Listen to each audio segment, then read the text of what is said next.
आज की क्लास में हम स्टार्ट करने वाले हैं lines and angles. You are familiar with this chapter क्योंकि आपने 7th क्लास में भी लाइंस एंड एंगल्स पढ़ा है ना। तो लाइंस एंड एंगल्स से आपको क्या क्या याद आता है? तो बेटा सबसे पहले लाइन क्या होती है? इस तरह की चीज़, हाँ, जो दोनों तरफ आपकी इनडेफिनेटली हम इसको दोनों तरफ एक्सटेंड कर सकते हैं कि ये चलती जाए चलती जाए चलती जाए, दिस विल क्रॉस। हाँ, ये आपका ख़त्म नहीं होगी, लाइन जो है वो कहीं फिनिश नहीं होती, वो चलती जाती है indefinitely in both the directions. तो उसके दोनों साइड आपको पता है, we put an arrow on both side of the line. Line means straight line. Straight line किससे बनी होती है? बहुत सारे पॉइंट से। हम क्या अज्यूम कर सकते हैं कि इसके ऊपर बहुत सारे पॉइंट्स हैं। अभी अपन देखो नंबर सिस्टम पढ़ चुके हैं, आपको पता है 2 पॉइंट के बीच में इंसर्ट करना आता है रैशनल एंड इरेशनल नंबर। कितने इंसर्ट कर सकते हैं? हज़ारों, है ना। Infinite numbers can be inserted. 1 और 2 के बीच में 10 इंसर्ट करो, 1000 इंसर्ट करो, इस सब तरह के क्वेश्चन हमने किए हुए हैं। रैशनल इंसर्ट करना, इरेशनल इंसर्ट करना, we know all the things, है ना। तो हम 2 पॉइंट के बीच में बहुत सारे पॉइंट्स इंसर्ट कर सकते हैं। और लाइन क्या है? बहुत सारे पॉइंट्स को ज्वाइन करके जो चीज़ बनी है, दैट इज़ लाइन। और एक लाइन, एक पॉइंट से, आपको पता है एक पॉइंट से कितनी लाइंस पास होती है? एक पॉइंट से इनफाइनाइट लाइंस पास होती है। हाँ, ये हमने लीनियर इक्वेशन में भी डिस्कस किया था कि एक पॉइंट से इनफाइनाइट लाइंस पास होती हैं, पर 2 पॉइंट से पास होने वाली लाइन यूनिक लाइन होती है, ठीक है। और जितने पॉइंट सेम लाइन पर लाए करते हैं, यदि हम इनकी नेमिंग कर दें कि ये पॉइंट ए है, ये आपका पॉइंट बी है, ये आपका पॉइंट सी है, तो they are said to be collinear. Collinear, हाँ, मतलब वो they lie on the same line, इसलिए उनको हम क्या कहते हैं? कोलीनियर। पर यदि मैं कोई पॉइंट यहाँ ले लूँ P, कोई पॉइंट यहाँ ले लूँ Q, तो A, P, Q they are not collinear, तो उसको हम क्या कहते हैं? Non collinear points. हाँ, जो लाइन पे लाए करते हैं सारे के सारे सेम लाइन पे, वो कोलीनियर। जो नहीं लाए करेंगे, they are called non collinear points, ठीक है। नॉन कोलीनियर पॉइंट्स, ये बातें आपको याद रखनी है। अब हमने लाइन की बात की, तो भाई लाइन को हमको डिफ़ाइन करना है, यदि हमको लाइन को रिप्रेजेंट करना है तो हम कैसे करते हैं? यदि हमने इसके ऊपर 2 एंड पॉइंट्स ले लिए, सपोज लाइन के ऊपर कि ये पॉइंट आपका ए है और ये पॉइंट बी है, एंड पॉइंट नहीं हो सकते, एंड नहीं है लाइन का, लाइन तो चलती जाएगी, पर हमने कहीं पर भी 2 पॉइंट ले लिए, तो हम इसको कैसे रिप्रेजेंट कर सकते हैं? We can write it as A B, इस साइड भी एरो, इस साइड भी arrow. What does this represent? This represents AB is a line. It goes indefinitely in both the direction. The arrowheads on both side represents it will go indefinitely in both the directions. ठीक है, तो ये हम इस तरह से AB line को represent करते थे। अब लाइन को छोड़ें तो हमारे पास दूसरी चीज़ क्या होती है? हमारे पास एक दूसरी चीज़ होती है विच इज़ रे। हाँ, तो ये देखो मेरे पास एक रे है, तो रे में क्या हो गया? ये रे है, तो रे का क्या होता है कि एक पॉइंट फिक्स है, इसका एक पॉइंट फिक्स है और दूसरी तरफ ही इंडेफिनेटली जाती जाएगी। हाँ, हम इसको रे में भी हम क्या कर सकते हैं? हम एक साइड, जिस साइड एरो हेड है उस साइड वो इंडेफिनेटली जाएगी और दूसरा साइड फिक्स है। एक एंड पॉइंट फिक्स होता है कि रे निकली कहाँ से, स्टार्टिंग पॉइंट फिक्स है, पर एक तरफ एरो है। एरो क्या सिंबलाइज करता है? कि वो चलती जाएगी उस डायरेक्शन में, ख़त्म नहीं होगी। हाँ, जैसे हम बात करते हैं सन रेज, आपने सन रे सुना है कि सन रेज, है ना, हमको पता है सूरज की किरणें आती हैं, तो हम उनको सन रेज क्यों कहते हैं? सन लाइन क्यों नहीं कहते? Because they have a fixed starting point, they start from sun and ending point है क्या? अर्थ पे आके रुक जाती है क्या? अर्थ सरफेस पे आके रुक जाती है क्या? नहीं, अर्थ के अंदर जाती है। आप 10th में आप साइंस में पढ़ोगे ओशियन थर्मल एनर्जी, मतलब ऐसा भी नहीं कि सी के सरफेस पे सनरेज रुक जाए, वो अंदर अंदर अंदर अंदर जाती है। कितनी अंदर जाती है हमें पता नहीं, तो we don't know the end, इसलिए उसको हम क्या कहते हैं? Ray, sun ray, starting from sun going indefinitely in other direction, so that's why they are called sun rays. ठीक है, बहुत सारी है तो रेज। तो आपका रे के लिए हम कैसे रिप्रेजेंट करेंगे? इसमें भी हमारा जो एंड पॉइंट फिक्स है, हमने सपोज इसको बोल दिया ए, और बी पॉइंट हम इसके ऊपर कहीं भी ले लें तो हम इसको ए बी ही लिखेंगे, पर ये एक तरफ एरो जाएगा। ए फिक्स पॉइंट है, बी नहीं है, तो ये होगा। यदि यहाँ पर हमारा पी होता, इधर क्यू होता, तो हम इसको रे पी क्यू लिखते, पर यदि क्यू इधर होता, पी उधर होता, तो हम इसको रे क्यू पी लिखते। दैट मीन्स क्यू से स्टार्ट हो रही है, पी की तरफ इंडेफिनेटली जा रही है। ठीक है, ये बातें सब आपने छोटी क्लासेस में पढ़ी हुई है। वी आर जस्ट रिकैपिचुलेटिंग कि आपने क्या क्या लाइन्स एंड एंगल्स में पढ़ा था। तीसरी चीज़, भाई इस लाइन का या इस रे का हम एक पोर्शन कट कर लें, यदि हम इसका एक छोटा सा टुकड़ा कट करके ले लें तो उसको हम क्या कहते हैं, लाइन सेगमेंट। हाँ, लाइन का या रे का एक पार्ट यदि हम ले लें तो that is known as line segment. अब थोड़ा सा इसको साफ कर लेते हैं। तो लाइन सेगमेंट, ये आपका line segment, this is your line segment. ये लाइन सेगमेंट ये फिक्स है, इसका ये एंड पॉइंट भी फिक्स है, ये एंड पॉइंट भी फिक्स है। I can rotate it like this. हाँ, ये मेरा लाइन सेगमेंट हो गया, ये दूसरा लाइन सेगमेंट है, ठीक। तो ये क्या हो गया, इसके दोनों एंड पॉइंट फिक्स है, मतलब ये यहाँ से शुरू हो गया, यहाँ ख़त्म हो गया। It will have a definite length, 3 centimetre, 5 centimetre, 10 centimetre, what ever you want, it will have a fix length. हमको पता है कहाँ से शुरू कहाँ पे ख़त्म। ऐसा नहीं कि शुरू तो हुआ ख़त्म ही नहीं हो रहा, या कहाँ शुरू हुआ वो भी नहीं पता। लाइन की तरह ना तो ए स्टार्टिंग पता है ना एंड पता है, अनादि अनंत भगवान की तरह कि कब आए पता नहीं, कहाँ गए पता नहीं। हाँ, न मरेंगे न पैदा होंगे, that type of thing is line. और रे में क्या है, स्टार्ट कहाँ हुई तो पता है पर एंड नहीं पता है। और लाइन सेगमेंट में हमें क्या पता है, दोनों चीज़ें पता है कि भाई यहाँ से यहाँ तक we can measure its length using a scale, ठीक। इसको हम कैसे रिप्रेजेंट करेंगे, इसको भी यदि हम ए बी और इसके ऊपर हम ये लाइन लगाएंगे, लाइन नहीं सेगमेंट, इसमें हमारी दोनों कहीं भी एरो नहीं है। एरो नहीं है मतलब ये दोनों तरफ कहीं भी जा नहीं रही, इतना ही है, ठीक है। ये हमारे 3 सिंबल्स हैं। एज यू नो दैट हमारे सिंबल्स क्या हो गए, लाइन के लिए हमने ये सिंबल यूज़ किया था, रे के लिए हमने क्या किया, एक तरफ एरो, सेगमेंट के लिए हमने क्या किया, सिर्फ ये, ठीक है। ये सब आपने पढ़ा हुआ है। अब 9th में हम एग्जाम्पल, आपकी बुक में एग्जाम्पल्स में, क्वेश्चंस में बार बार इस तरह से सिंबल्स यूज़ नहीं करते। We just represent all this 3 by simply A B. हम ए बी लिख देते हैं, फिर पता कैसे चलेगा कि रे है कि लाइन है कि सेगमेंट है, क्वेश्चन के कॉन्टेक्स्ट से। क्वेश्चन पढ़ोगे या जिस बारे में बात हो रही है उसे आपको अपने आप पता चल जाएगा कि ए बी यहाँ पर लाइन है, रे है या सेगमेंट है ना। ये बात समझ में आ गई। तो ए बी देख करके आपको ये नहीं सोचना है कि ये क्या है, आप क्वेश्चन पढ़ो, आपको अपने आप पता चल जाएगा कि लाइन है, रे है, सेगमेंट है। ए बी की जगह पी क्यू भी हो सकता है, एक्स वाई भी हो सकता है, any alphabets can be taken, है ना, any 2 pair of alphabets, 1 for 1 point, second represent second point. Points represent होते हैं सिंगल अल्फ़ाबेट से। हाँ, लाइन, लाइन सेगमेंट, रे रिप्रेजेंट होते हैं 2 अल्फ़ाबेट से। अब एंगल की बात करें, लाइन्स की बात हमने कर ली, अब एंगल्स की यदि हम बात करें तो एंगल्स में देर आर 3 अल्फ़ाबेट्स। हाँ, क्योंकि आप जब एंगल ड्रॉ करोगे, यदि हम यहाँ पर एंगल ड्रॉ करें लाइक दिस, तो एंगल में क्या होता है, एंगल में आपका क्या होता है कि 2 रे होती हैं। एंगल बेसिकली कैसे बनता है, एंगल बनता है 2 रेज से। कैसे, हमने एक रे ली, उसका फिक्स पॉइंट इधर है, इस तरफ ही इंडेफिनेटली जा रही है, दूसरा फिक्स पॉइंट इधर है, इस तरफ इंडेफिनेटली जा रही है। तो 2 रे सेम स्टार्टिंग पॉइंट से ओरिजिनेट होकर के, यहाँ से स्टार्ट होके ये इस तरफ चली गई, ये इस तरफ चली गई, तो ये इनके बीच में जो चीज़ बनी, this is known as angle. And you know that we can measure this angle. तो हम इन एंगल्स के क्लासिफिकेशन जानते हैं, है ना, कोई नई बात नहीं। आप 4th 5th क्लास से पढ़ रहे हो कि आपने बहुत टाइप्स ऑफ एंगल पढ़े, एक्यूट, ऑब्ट्यूस, राइट, है ना, वो सब चीज़ें हमको अभी भी फिर से पढ़नी है, तो पता होना चाहिए। We should know the basic concept कि एंगल्स क्या हैं, उनके टाइप्स क्या हैं, फिर हमें क्वेश्चंस में कैलकुलेट करने होंगे उन सबको। लाइन्स एंड एंगल्स में हम क्या करेंगे, लाइन्स से ही एंगल्स बने, ठीक। तो अब देखो, अब आपका ये बातें क्लियर है कि लाइन क्या है, एंगल क्या है। तो लाइन्स हो गई, एंगल्स हो गई, कोलिनियर पॉइंट हो गया।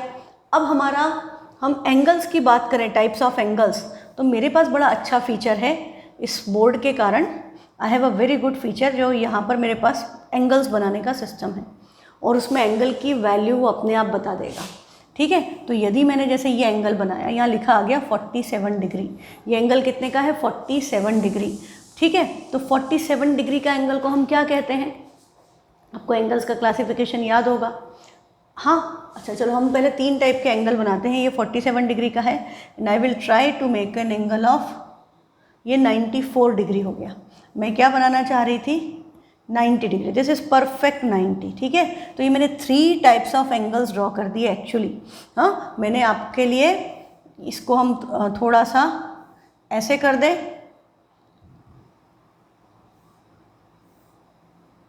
ये हो गया 117 डिग्री।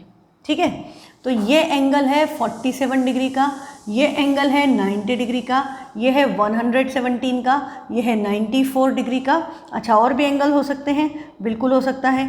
एक एंगल आपका क्या हो सकता है, इस तरह का, हाँ स्ट्रेट लाइन, तो ये 180 डिग्री का होता है। और हमारा एंगल इससे बड़ा भी हो सकता है, तो हम एंगल ऐसा भी ले सकते हैं कि ये लाइन और ये इस तरह से एंगल, एक सेकेंड, ये तो ये आपका क्या कहलाएगा, इधर 100, दिस इज़ रिफ्लेक्स एंगल। हम रिफ्लेक्स एंगल भी आप जानते हो। तो अब हम इन सब के टाइप्स की बात करें तो what this angles are called. तो बेटा सबसे पहले तो आपको क्या समझना चाहिए, right angle, this is known as, this is right ना, तो इसको हम क्या कहते हैं, राइट एंगल। राइट मतलब सही, जो सही है वो वाला एंगल। राइट एंगल कितने का होता है, 90 डिग्री का। राइट एंगल की वैल्यू, बहुत पहले की बात जब है ना, आपका एक्चुअली एक चैप्टर कट हो गया है, अदरवाइज उसमें आपको यूक्लिड्स ज्योमेट्री करके जो चैप्टर था, चैप्टर 5th, उसमें आपको बहुत सारी इन्फॉर्मेशन मिलती। कभी टाइम हो तो एक बार बैठ के पढ़िएगा। वो हम जो ज्योमेट्री पढ़ते हैं वो यूक्लिडियन ज्योमेट्री है, it is based on work of Euclid. Euclid was a Greek mathematician. उन्होंने उस टाइम पर, बहुत पहले की बात है, BCE में, जितना भी वर्क हुआ था ज्योमेट्री पे, जितना भी जिस भी मैथमेटिशियन ने किया, वो सारा उन्होंने कंपाइल करके एक बुक लिखी थी। उस बुक का नाम था एलिमेंट्स। हाँ, और उस वक्त चैप्टर्स जो होते थे, बुक को बुक नहीं कहते थे, जो बुक में चैप्टर्स होते थे दे वर कॉल्ड बुक। तो उनकी बुक में, मतलब एलिमेंट्स करके जो उन्होंने ट्रिटाइज लिखा था, उसमें 13 बुक्स थी, means there were 13 chapters in that book. उसमें उन्होंने ज्योमेट्री की सारी बातें डाल दी, सारी। सबसे पहले क्या किया, डेफिनेशंस, कि भाई पॉइंट क्या है, point which has no part. Point क्या होता है, जिसका कोई पार्ट नहीं है। पॉइंट, इसका कोई पार्ट नहीं होना चाहिए, बहुत ही बारीक होना चाहिए। हाँ, line, what is a line, line is a breathless length. Line है तो सिर्फ लेंथ होगी, ब्रेथ नहीं होगी। हाँ, ऐसे प्लेन जिसमें सिर्फ थिकनेस नहीं होगी, सिर्फ लेंथ और ब्रेथ होगी, but there will be no thickness, बिल्कुल पतला होना चाहिए, पेपर से भी पतला, इतना पतला। हाँ, इस तरह की उन्होंने डेफिनेशंस दी। Then he gave some axioms and postulates. What are axioms? Axioms वो हैं जो बिल्कुल सही है, ऐसी बातें जो बिल्कुल सही है, जिनको कोई प्रूफ की ज़रूरत नहीं है, दे आर नोन एज एक्सियोम्स। और एक्सियोम्स सब जगह लग जाएंगे, अलजेब्रा में भी लग जाएंगे, ज्योमेट्री में भी लग जाएंगे। And then there are postulates. Postulates क्या होते हैं, जो स्पेसिफिकली ज्योमेट्री में ही काम आते हैं, तो उसको हम पोस्टुलेट्स कहते हैं। ठीक है, तो उन्होंने एक्सियोम्स दिए, पोस्टुलेट्स से सिंपल एक्सियोम्स हैं, वो सब हम यूज़ करते हैं। जैसे हमारे पास यदि 100 रुपीज़ है, आपके पास भी 100 रुपीज़ है, आपने भी मान लो 10 रुपये किसी को दे दिए, मैंने भी 10 रुपये किसी को दे दिए, तो अब मेरे पास भी 90 बचे, आपके पास भी 90 बचे। तो हमारे पास पहले भी थे इक्वल, अभी भी होगा equal. If equals are subtracted from equals then remainders are equal. Equal में से इक्वल हटा दिया, माइनस कर दिया, तो जो बचा वो इक्वल है। अच्छा, अब मान लो अपने पास 90 बचे और अपने को दोनों को कहीं से 30 रुपीज़ मिल गए, मुझे भी 30 मिले, तुम्हें भी 30 मिले, तो दोनों को इक्वल मिले ना। तो 90 + 30 क्या आएगा, 120, और इधर भी क्या आ गया, 120। तो हमारे पास अभी भी क्या है, इक्वल है। If equals are added to equals then wholes are equal. ऐसे हम यदि इसका आधा कर देते कि भाई 100 था, तुम्हारे पास भी मेरे पास भी, हमने दोनों ने उसको डिवाइड बाय 2 कर दिया, तो अब आप अभी हमारे पास इक्वल था, डिवाइड बाय 2, सेम नंबर से डिवाइड। ऐसा नहीं कि एक तरफ 2 एक तरफ 3, तब इक्वल नहीं होगा। सेम नंबर से डिवाइड करेंगे तो इधर 50 आएगा, इधर भी 50 आएगा। ये तो अपन लीनियर इक्वेशन में करते हैं, है ना। हमने सब्ट्रैक्ट किया, ऐड किया, मल्टीप्लाई किया, डिवाइड किया, हमने सेम नंबर से मल्टीप्लाई कर दिया। वी हैव 100 हियर, 100 हियर, तो दोनों के पास इक्वल है। अब मैंने इसका 5 टाइम्स कर दिया और इसका भी 5 टाइम्स कर दिया, तो इधर 500 आएगा, इधर भी 500 आएगा। They are also equal to each other. Equals के हाफ इक्वल होते हैं, इक्वल के डबल इक्वल होते हैं। ये सब बातें एक्सियोम्स है। A part can not be equal to whole. किसी चीज़ का पार्ट, जैसे हम बात कर दी एंगल है, तो एंगल का पार्ट है ये, तो ये पूरे एंगल से बड़ा नहीं हो सकता, उससे छोटा होगा। ये सारी बातें एक्सियोम्स है, सिंपल सी बातें हैं। और इन्हीं के बेस पे हम जो भी ज्योमेट्री में क्वेश्चन सॉल्व करते हैं, वो यही सब एक्सियोम्स यूज़ करके करते हैं। तो वहाँ पे हमें एक्सियोम्स मेंशन नहीं करने होते, but they gives us the idea कि हम कैसे सॉल्व करें। इसीलिए आप जो ज्योमेट्री पढ़ रहे हो 9th-10th में, हम जो ज्योमेट्री पढ़ते हैं, that is also known as Euclidean geometry, कि यूक्लिड के वर्क पे बेस्ड है, तो हम उसे यूक्लिडियन ज्योमेट्री कहते हैं। ठीक है, और यदि उसके जो पोस्टुलेट्स थे, उसके पोस्टुलेट्स में से पॉस्टुलेट को एक फिफ्थ पॉस्टुलेट जो था उसको थ्योरम प्रूव करने के लिए, थ्योरम क्या होता है जिसका प्रूफ रिक्वायर्ड है, axioms and postulates are self proven statement, उनके प्रूफ की ज़रूरत नहीं होती, वो तो सही ही है, यूनिवर्सल ट्रुथ टाइप है वो चीज़ें, उनको प्रूफ की ज़रूरत नहीं, बट थ्योरम्स है they need to be proved. जैसे हम बोलते हैं ट्राइंगल के तीनों एंगल का सम 180 है ना, तो हमें प्रूफ करना पड़ेगा कि भाई ट्राइंगल के तीनों एंगल का सम 180 कैसे आया, अभी करेंगे हम इस चैप्टर में, वो भी प्रूफ करेंगे। तो हमें थ्योरम्स को प्रूव करना पड़ता है यूजिंग नोन फैक्ट्स, और जो एक्सियोम्स एंड पॉस्टुलेट्स है they are not required to be proved. तो आप जो ज्योमेट्री पढ़ रहे हो वो सारी की सारी यूक्लिड्स के कंसेप्ट पे बेस्ड है, so that is known as Euclidean geometry. और यूक्लिड का जो फिफ्थ पॉस्टुलेट था उसको थ्योरम प्रूव करने के चक्कर में बहुत मैथमेटिशियंस ने काम किया and they made non Euclidean geometry, एक नया डायमेंशन मिल गया कि उसमें 4 डायमेंशंस ऐड कर दिए उन्होंने, और वो क्या कहलाती है, नॉन यूक्लिडियन ज्योमेट्री। ठीक है, तो थोड़ा बहुत मैथ्स के बारे में आइडिया होना चाहिए क्योंकि अभी हमें बहुत जगह पे सब चीज़ें काम आएंगी। तो ये बातें हो गई। तो वहाँ पर हाँ उस टाइम पे क्या था बेटा, 90 डिग्री नहीं पता था उन्हें, राइट एंगल पता था, they knew the right angle. वहाँ पे आप पढ़ोगे तो आएगा all right angles are equal, ये नहीं लिखेगा कि all right angles are equal to 90, they wrote all right angles are equal, ये भी एक्सियोम है कि सारे राइट एंगल बराबर होते हैं। ठीक, तो राइट एंगल कितने का होता है, 90 डिग्री का। ठीक है, ये बात तो पता है कि all right angles are equal to 90 degree, तो ये है आपका राइट एंगल। तो इसको हम कहते हैं राइट एंगल। अब एक बात देखो, राइट एंगल से जो छोटे एंगल्स है, the angles which are smaller than right angle, जैसे यदि हम ये डी उठा लें तो डी में आप देखोगे तो ये राइट एंगल है 90 डिग्री, इसको हमने सेट कर दिया। अब 90 से स्मॉलर देखना है तो ये वाले एंगल्स हुए ना, ये सारे एंगल यहाँ पर, ये सारे एंगल ऊपर की तरफ देखेंगे तो यहाँ तक, ये सारे एंगल लेस देन 90 है। हाँ, जो 90 से पहले हैं, 0 से लेकर 90 तक के जो एंगल्स हैं, 90 के पहले मतलब 89.9 भी हो सकता है, 90 नहीं होना चाहिए, इन सब एंगल्स को हम क्या कहते हैं, they are known as acute angles.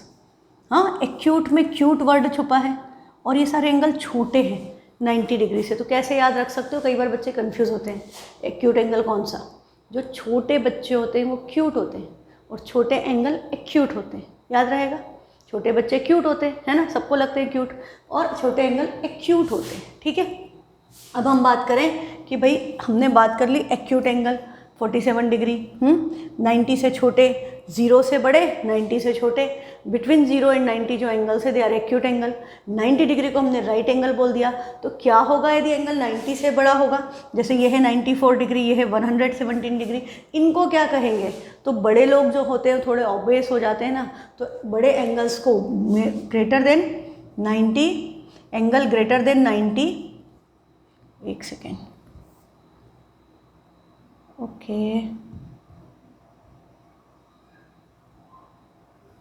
Angle greater than 90 से बड़ा है एंड लेस देन 180, वो एंगल, यदि हम एंगल को सपोज x बोले, थीटा नहीं बोले, अभी आप 9th में हो, हमने एंगल को x बोला, तो वो 90 से तो बड़ा है पर 180 से छोटा है, which lies between 90 and 180, they are known as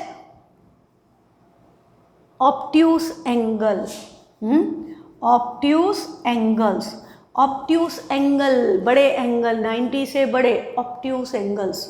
ठीक, अच्छा, अब एक और बात हम अभी कर लें कि यदि एंगल्स कॉम्प्लीमेंट्री हैं, कॉम्प्लीमेंट्री एंगल्स अभी हम और डिस्कस करेंगे बाद में। कॉम्प्लीमेंट्री एंगल्स मतलब यदि 90 डिग्री का जो ये आपके पास एंगल था, ये जो एंगल था, इसमें यदि हम एक और लाइन ड्रॉ कर दें, एक और लाइन ऐसे बना दें, तो इस एंगल के 2 पार्ट हो गए। तो इन दोनों का सम, यदि ये ए है और ये बी है, तो ए प्लस बी इक्वल टू 90 आएगा, क्योंकि 90 को 2 पार्ट किया, इक्वल पार्ट नहीं है, डिफरेंट है, पर है तो 90 के 2 पार्ट। अब आप इधर भी लाइन बना देते यदि, मतलब ये इसको देखें तो भी ए प्लस बी 90 होगा, तब हम इनको क्या कहते हैं, कॉम्प्लीमेंट्री एंगल्स। 2 एंगल्स जिनका सम 90 डिग्री हो उसको हम कहते हैं कॉम्प्लीमेंट्री एंगल्स। तो आप एक बात याद रखो कि आपको कॉम्प्लीमेंट कब मिलता है, हाँ, आपको कॉम्प्लीमेंट कब मिलता है? जब आप कुछ राइट काम करते हो, जब कुछ अच्छा काम करते हो। अच्छे काम को यहाँ पर याद रखो, right. When you do something right you get a compliment. तो यदि एंगल्स का सम राइट एंगल के इक्वल हो गया तो वो कॉम्प्लीमेंट्री एंगल हो गए। There will be no confusion. क्योंकि हमारा अगला जो कंसेप्ट है वो है, ये अब हमने ऑब्ट्यूस एंगल पढ़ लिया था, फिर नेक्स्ट क्या है, ये स्ट्रेट लाइन है। स्ट्रेट लाइन पे एंगल कितना होगा? 180 डिग्री। हाँ, ये आपका पूरा एंगल क्या हो गया, यहाँ पर आप इस पे देख सकते हो, दिस इज़ 180। ये यहाँ से यहाँ तक आप यदि चले गए तो ये 180 डिग्री का एंगल है। तो this is a straight angle. Straight line बनती है तो हम इसको स्ट्रेट एंगल भी कहते हैं, और इसको 180 डिग्री की वैल्यू है। ठीक है, अब हम इसमें भी यदि एक और रे ऐसे बना दें तो इस 180 डिग्री के दो पार्ट्स हो गए, दे आर नॉट इक्वल। तो इन दोनों का सम कितना होगा? a + b 180। तो इसका भी एक स्पेसिफिक नाम है, इसका नाम क्या है? Supplementary angles. जब दो एंगल्स का सम 180 डिग्री हो तो हम उसे क्या कहते हैं? Supplementary angles. सप्लीमेंट्री एंगल्स मतलब दो एंगल्स का सम, है ना, दो एंगल्स का सम क्या होगा? 180 डिग्री। और कॉम्प्लीमेंट्री एंगल्स मीन्स दोनों का सम कितना था? राइट एंगल के इक्वल। कॉम्प्लीमेंट कब मिला? When you did something right. You did something right means 90 degree. Right angle मतलब 90 डिग्री। तो सम यदि 90 हो गया तो कॉम्प्लीमेंट्री, सम 180 हो गया तो सप्लीमेंट्री। ये मैं ऐसी फालतू की बातें क्यों कर रही हूँ कि कॉम्प्लीमेंट कब मिलता है? क्योंकि बच्चे कंफ्यूज होते हैं, है ना। Several students I have seen कि उनको ये कन्फ्यूजन होता है कि सम 180 होगा कि 90 होगा। ये तो पता है एक को 90 एक को 180, पर सप्लीमेंट्री कब, कॉम्प्लीमेंट्री कब? तो आप इसको फिक्स कर लो अपने माइंड में। यदि आपको याद है तो बहुत अच्छी बात है, यदि आपको भी ये कन्फ्यूज़न है तो आप ये चीज़ फिक्स कर लो कि कॉम्प्लीमेंट राइट एंगल है ना, तो कॉम्प्लीमेंट्री मीन्स 90 डिग्री। तो दूसरा जो बचा वो सप्लीमेंट्री 180 डिग्री, तीसरा तो कुछ है ही नहीं। ठीक है, तो ये आपकी बातें आपको याद रखनी है। अच्छा, अब यदि कॉम्प्लीमेंट्री एंगल्स हैं तो दोनों इक्वल हों तो एक एंगल की वैल्यू क्या आएगी? बड़ा इंपॉर्टेंट क्वेश्चन है। If two complementary angles are equal then what is the value of each angle? तो यदि कॉम्प्लीमेंट्री एंगल्स आपस में इक्वल हैं, हाँ ये 88 डिग्री 90 नहीं है, ये 91 डिग्री है, मान लो कि 90 है क्योंकि एग्जैक्ट 90 बना ना, 92 बन गया, चलो तो कोई बात नहीं। ये यदि हमने यहाँ पर ऐसे कर दिया कि ये दोनों आपस में इक्वल हों तो भाई ये भी x है, ये भी x है, and they are complementary angles. तो हमें पता है कि x + x क्या होगा? 90। x + x क्या होता है? अलजेब्रिक एक्सप्रेशन आता है, आपको लीनियर इक्वेशन पढ़ चुके हो, 2x = 90। और पता है मैं 90 को ऐसे भी लिख सकती हूँ ना, 2 × 45। कोई प्रॉब्लम है? 90 कैन बी रिटन एज 2 × 45। इस 2 से ये 2 कैंसल, x की वैल्यू क्या आ गई? 45 डिग्री। तो आपका दोनों एंगल की वैल्यू क्या होगी? 45 डिग्री। मतलब इसका कॉम्प्लीमेंट ये है, इसका कॉम्प्लीमेंट ये है। हाँ, यदि हमारे पास एक एंगल 60 डिग्री का होता, मान लो ये है और ये एंगल 60 है और आपको 60 का कॉम्प्लीमेंट निकालना है, find the complement of angle 60 degree, तो हम क्या करेंगे? दोनों का सम 90 है, 90 में से 60 माइनस कर दें, ये एंगल क्या आ गया? इसका कॉम्प्लीमेंट हो गया 30। 30 का कॉम्प्लीमेंट 60, 60 का कॉम्प्लीमेंट 30, तो 45 दोनों एक दूसरे के कॉम्प्लीमेंट हैं। Angle which are complement to itself या which are complement to each other, हाँ दोनों की वैल्यू इक्वल है तो वो आपका 45 डिग्री आएगा। तो बेटा सेम क्वेश्चन आपका सप्लीमेंट्री में भी बनेगा कि वो एंगल जो सप्लीमेंट्री है और दोनों की वैल्यू इक्वल है, supplementary angles which are equal. तो हम क्या करेंगे? ये हमारे लाइन बनी और हमने यहाँ पर एक स्ट्रेट लाइन बना दी, दोनों इक्वल है ना तो लाइन स्ट्रेट बनेगी। तो यहाँ पर आपका क्या हो गया? ये एंगल यदि x है तो ये एंगल भी x हो गया, एंड सप्लीमेंट्री एंगल्स का सम कितना था? 180। तो रिलेशन क्या आ गया? x + x = 180, पर x + x क्या होता है? 2x, 2x = 180। तो अब ये 2 = के उधर जाएगा तो x क्या होगा? 180 / 2, 2 से इसको कैंसिल करोगे, वैल्यू क्या आई? 90। तो x की वैल्यू क्या आ गई? 90 डिग्री। मतलब ये भी 90 डिग्री, ये भी 90 degree. Supplementary angles which are equal to each other या one angle which is supplement of itself is 90, complement 45। हाँ, कॉम्प्लीमेंट्री में इक्वल है तो 45 है, सप्लीमेंट्री में इक्वल है तो 90 है। ठीक, ये बातें याद रखनी हैं। ये सब चीज़ों पे बेस्ड आपके एग्जाम में आपको क्वेश्चंस मिलेंगे। हाँ, एनसीईआरटी में सब दी नहीं है सारी बातें, क्योंकि दे अज्यूम कि आपने छोटी क्लासेस में पढ़ा था तो आपको सब याद होगा। अभी यदि हम यहाँ पर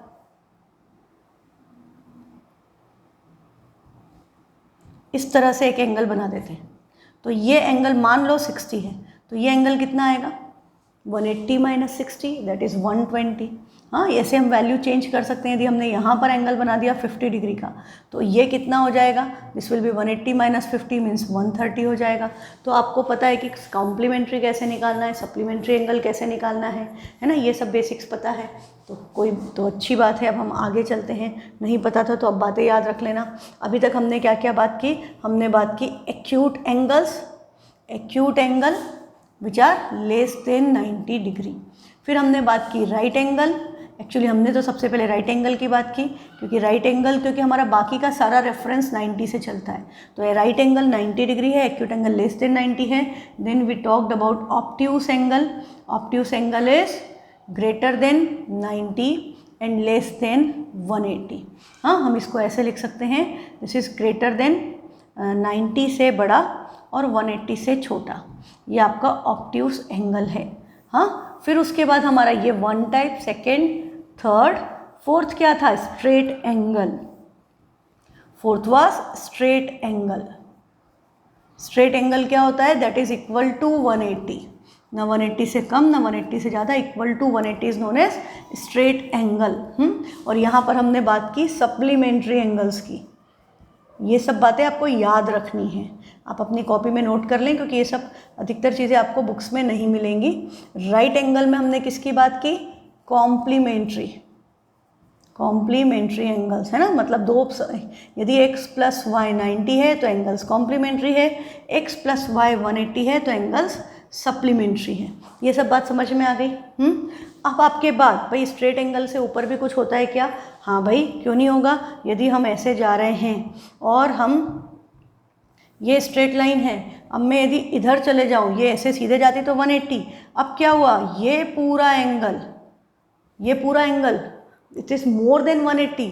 और यदि हम यहाँ पर घूम करके देखो, यदि हम ऐसे घूम करके गए और वापस चक्कर लगा के यहीं पर आ गए, तो ये हमारा एंगल क्या कहलाता है, this full angle is known as 360 degree. हाँ, इसको हम क्या कहते हैं, ये पूरा एंगल, यदि हम एक लाइन ली हमने और हम चक्कर लगा के वापस वहीं आ गए, तो बेसिकली हमारी ये लाइन ऐसी ही बनेगी, सिंगल रे बनेगी, दो नहीं बनेगी।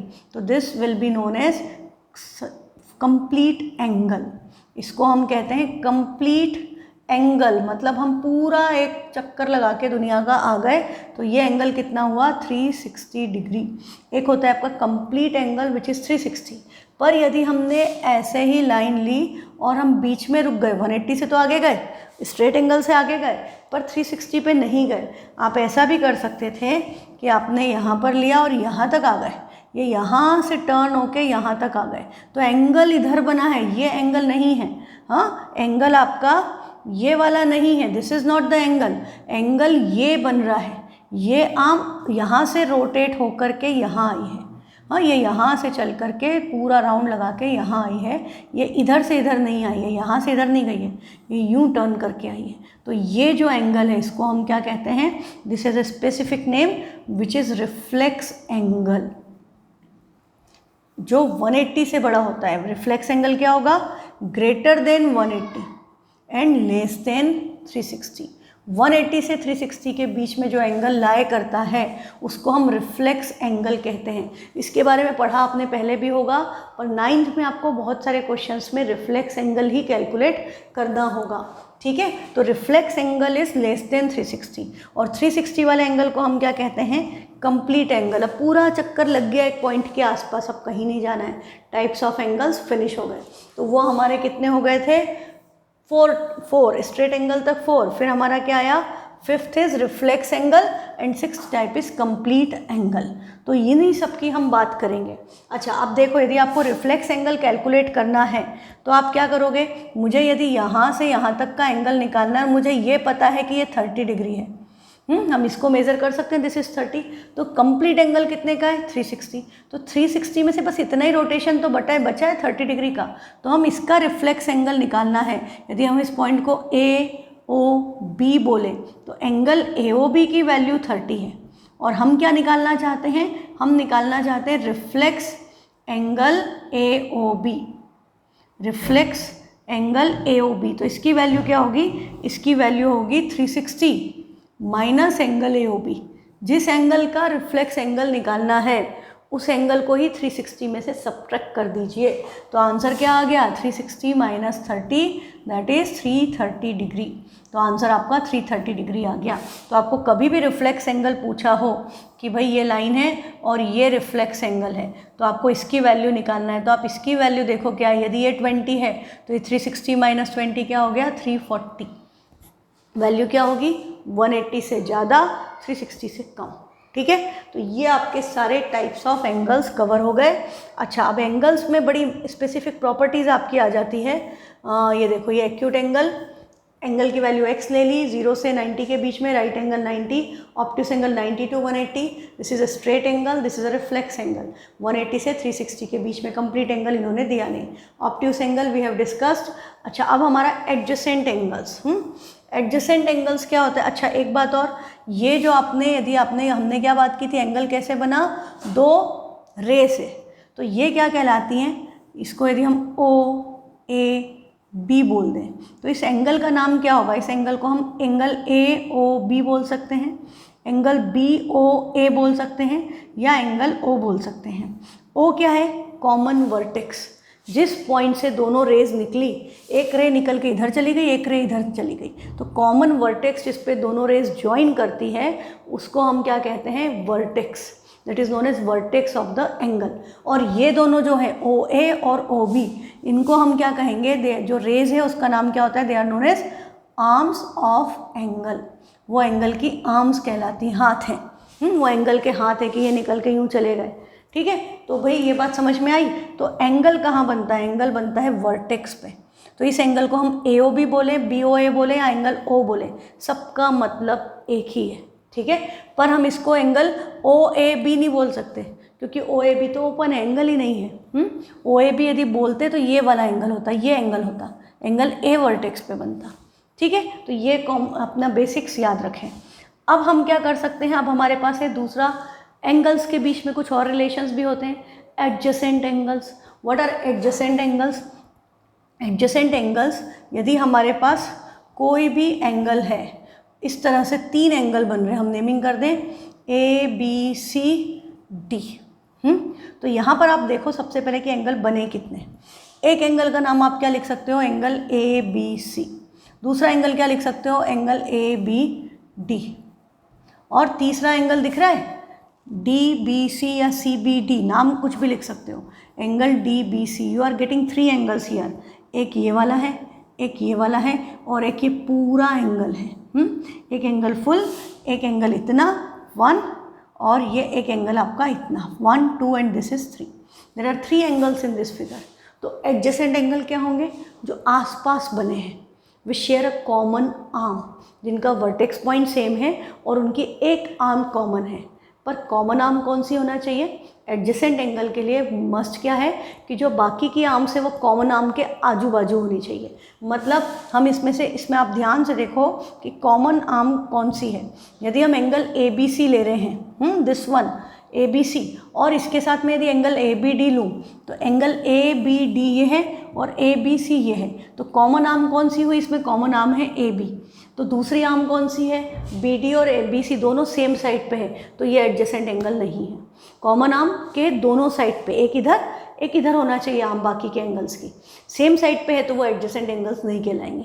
ठीक है, फिर यदि हम देखें दूसरा कॉम्बिनेशन हमारा क्या था? A B D and D B C. A B D and D B C, इसमें कॉमन आर्म कौन सी? इसमें कॉमन आर्म डी बी है, और एक आर्म इधर है, एक आर्म इधर है, तो ये जो पेयर है ये आपकी एडजेसेंट एंगल्स की पेयर है। This is pair of adjacent angle. Adjacent मतलब अड़ोस पड़ोस में, हाँ, एडजेसेंट एंगल्स।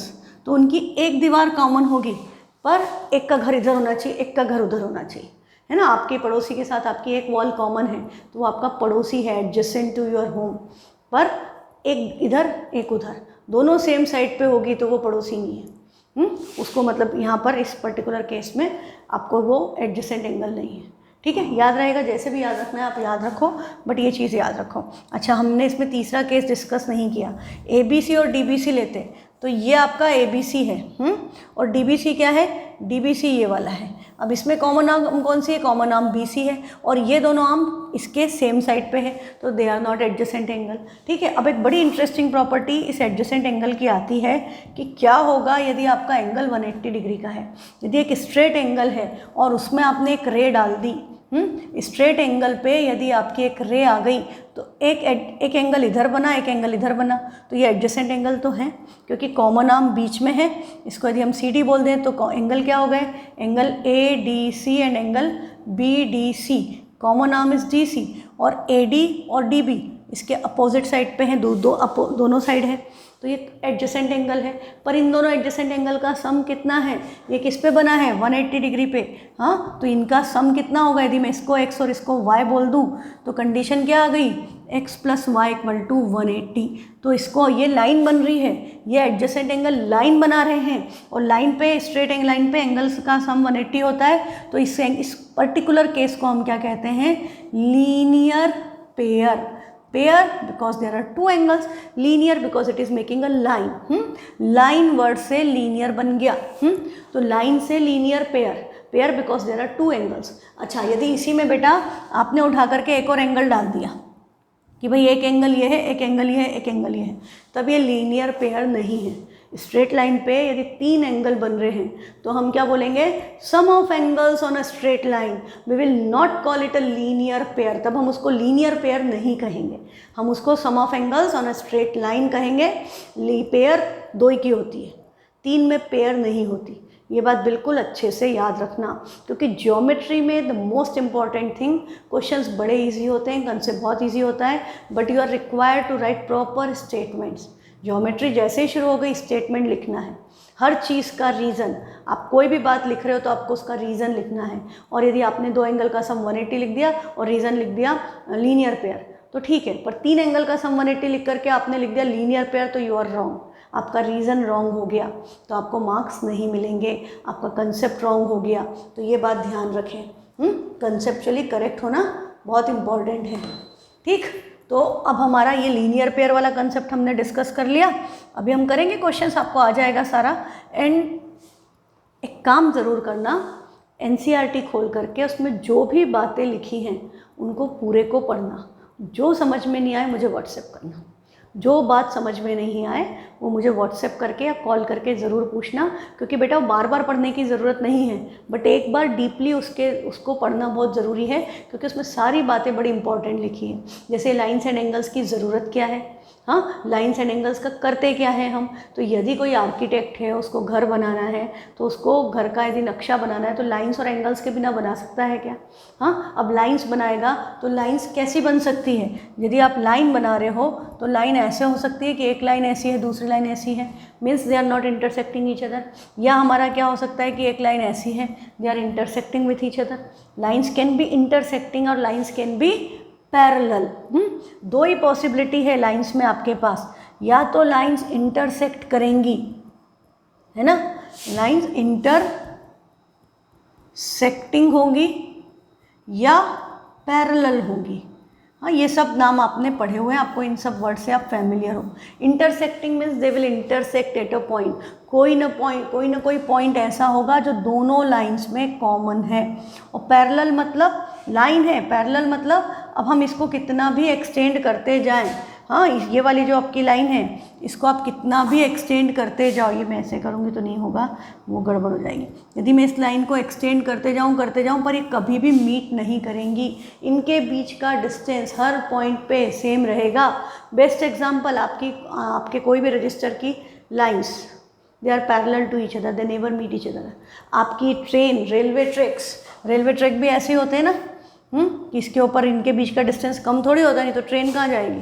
ठीक है, आपका जैसे ये बोर्ड है तो बोर्ड के कॉर्नर्स, इधर वाली ऊपर वाली, नीचे वाली, इधर वाली वॉल देख लो, वॉल में लेंथ के कॉरस्पॉन्डिंग 2 साइड्स, हाँ, ब्रेथ के कॉरस्पॉन्डिंग 2 साइड। आपका मोबाइल में देख लो कि दोनों आमने सामने वाले रेक्टेंगुलर पोर्शन में opposite sides are parallel, square में अपोजिट साइड्स आर पैरेलल। तो ये सिंपल सी बात है। तो ये आपका पैरेलल लाइंस होंगी या इंटरसेक्टिंग लाइंस होंगी। अब जब लाइंस पैरेलल होंगी या इंटरसेक्टिंग होगी तो फिर बहुत सारी प्रॉपर्टीज़ निकलेगी जो आप ऑलरेडी पढ़े हुए हो, कोई नई बात नहीं है, पर एक बार सारी चीज़ें पढ़नी पड़ेंगी। तो बेटा इंटरसेक्टिंग लाइन में बड़ा इंपॉर्टेंट फीचर निकल करके आता है, वो क्या है कि यदि लाइन ऐसे इंटरसेक्ट कर गई तो हम इसको अब यहाँ पर कितने एंगल बन गए, आपका एक एंगल ये बना 1, एक एंगल ये बना 2, एक एंगल ये बना 3, एक एंगल ये बना 4। हम इस लाइन को नाम दे देते हैं, suppose this is line A B and this is C D, और ये पॉइंट ऑफ इंटरसेक्शन को हमने बोल दिया ओ। तो अब आप देखो कि आपके कितने 4 एंगल बन रहे हैं, there are 4 angles being formed, 1 2 3 4। इसको हम क्या कहते हैं, जब लाइंस ऐसे क्रॉस में इंटरसेक्ट करती है, अब क्रॉस का एंगल कुछ भी हो सकता है, हाँ, तो हम इसको क्या कहते हैं, वर्टिकली अपोजिट एंगल्स। यहाँ पर वर्टिकली अपोजिट एंगल फॉर्म होता है। कौन सा एंगल वर्टिकली अपोजिट है वो अभी मैं आपको बता देती हूँ। ये वाला एंगल इसके सामने है, तो 4 और 2 पेयर बना रहे हैं वर्टिकली अपोजिट एंगल की। 1 के अपोजिट क्या है, 3, हाँ 1 के अपोजिट क्या है, 3, ये तो एडजेसेंट है। 1 और 4 एडजेसेंट है, कैसे, ये ए ओ कॉमन रे है, एक रे इधर सी ओ, एक रे इधर डी ओ, तो 1 and 4 are making a pair of adjacent angle, and because this is a straight line so they are making a linear pair. Angle 1 and 4 are making a linear pair. What does that mean, that means 1 और 4 का sum 180 होगा। Similarly this is a straight line, ये और ये रे है, तो इन दोनों का सम भी क्या हो गया, 180, they are also making a linear pair. तो आप देखो कि 1 + 4 180 है, एंड 1 + 2, 1 इज़ नॉट 1 + 4 5 नहीं, एंगल 1 एंड एंगल 4 की बात हो रही है। ये मत करना 1 + 4 तो 5 हो रहा है, मैम ने एंगल 180 लिख दिया। ये एंगल 1 और एंगल 4 है, एंगल 1 और एंगल 2 है, हम शॉर्ट में उसको 1 2 लिख सकते हैं, ठीक है। तो इसका सम भी 180 है।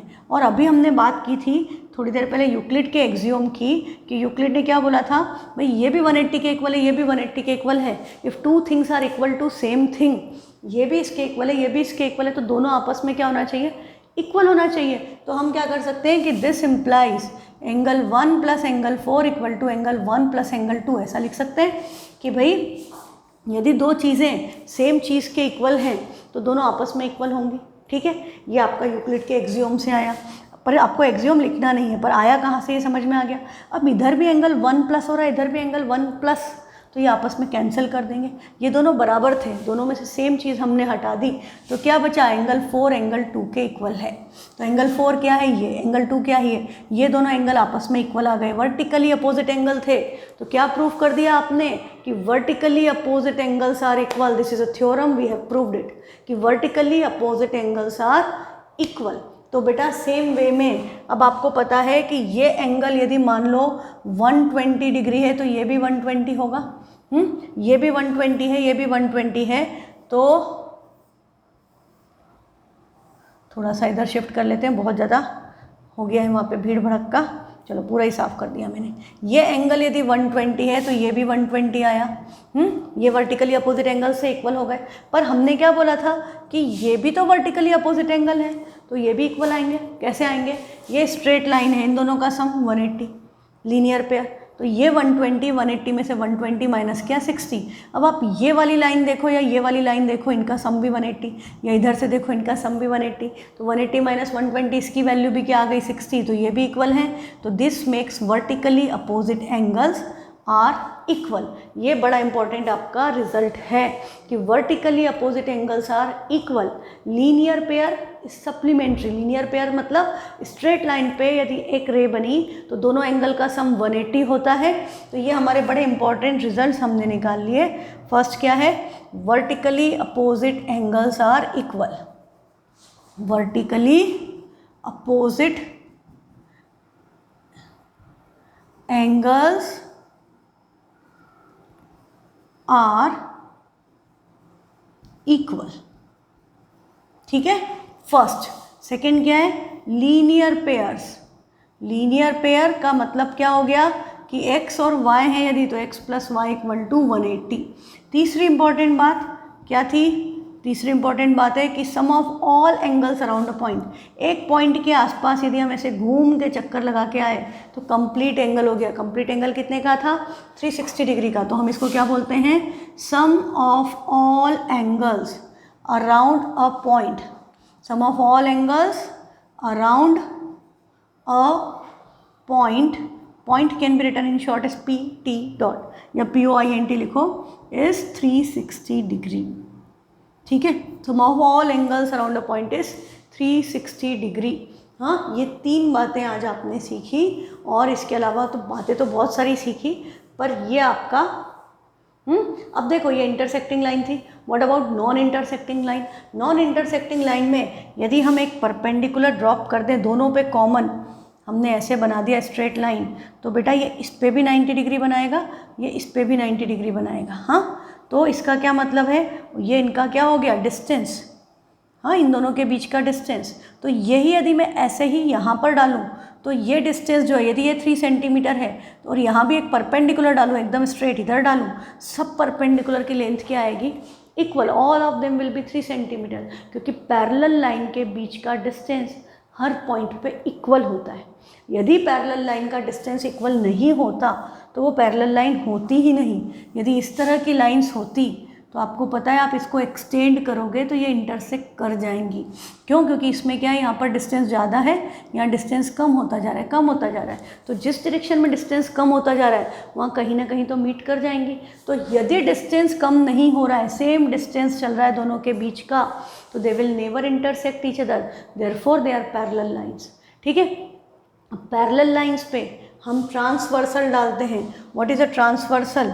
ट्रांसवर्सल मतलब एक टेढ़ी लाइन। यदि हम पैरेलल लाइन पर एक ट्रांसवर्सल डालते हैं तो आपके बहुत सारे एंगल्स बनते हैं, है ना। ये भी आपने पढ़ा हुआ है क्या, कि यदि हमने पैरेलल लाइन पर, जैसे ये हमारे पास एक पैरेलल लाइन, ये दूसरी पैरेलल लाइन, और ये हमने इसे ट्रांसवर्सल कट कर दी, तो यहाँ पर हमारे पास बहुत सारे एंगल्स बनेंगे। जैसे यहाँ से काउंट करना शुरू करें, 1 2 3 4 5 6 7 8, देयर विल बी 8 एंगल्स। हाँ, तो अब इनके कुछ स्पेसिफिक नाम हैं, इनकी कुछ स्पेसिफिक प्रॉपर्टीज़ हैं, आपने पढ़ी हुई है पहले। वापस से बुक खोलो, उसको पढ़ो। हाँ, पूरा का पूरा एक बार ज़रूर पढ़ो, जो चीज़ें इंपॉर्टेंट लगे उनको नोट करो या उसको हाईलाइट कर लो, ताकि आप जब भी बुक खोलो आप उनको देख सको।